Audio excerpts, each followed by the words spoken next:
Again, a case came up in the spirit realm. Some of these visions, when we get them, they are encrypted, and we need to just find a way of describing them. A case of a structure being built on a powerful river.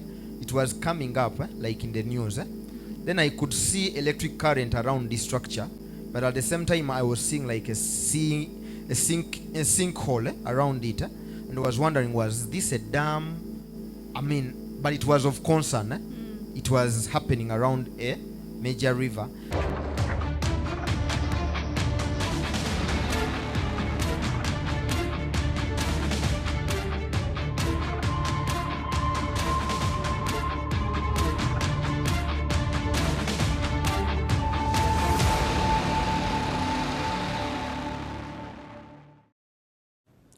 So India is turning the screws on Pakistan. The Chenab River is thinning. Water levels have plunged in Aknoor near Jammu.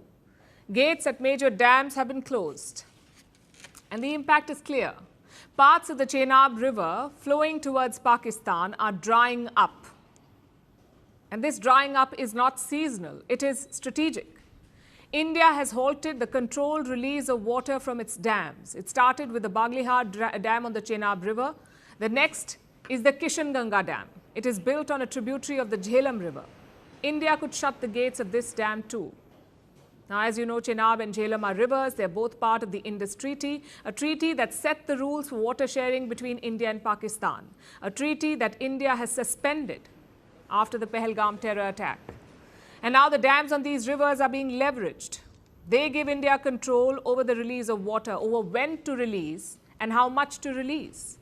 That control is now being weaponized, and this is very important because Pakistan depends heavily on the Indus system.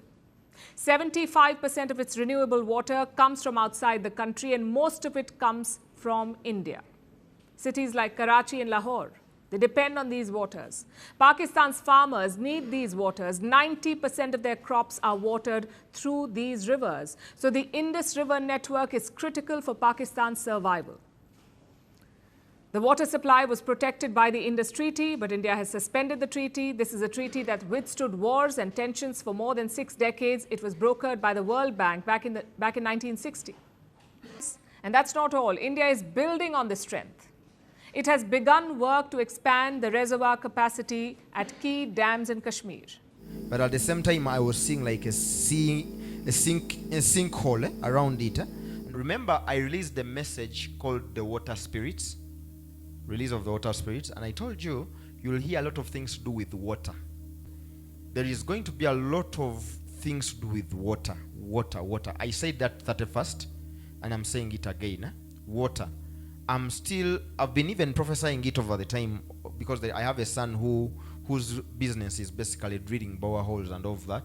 So I was always telling him, you need to study more about water. What you know of water will become very tricky.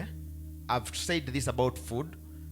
And I'm saying, as we enter the 2030s, I've been telling you ever since to prepare and position yourself in agriculture. I'm still asking God how we can prepare when it comes to water, but water is becoming expensive. I've been explaining this, even the projects that they are setting up and all of that.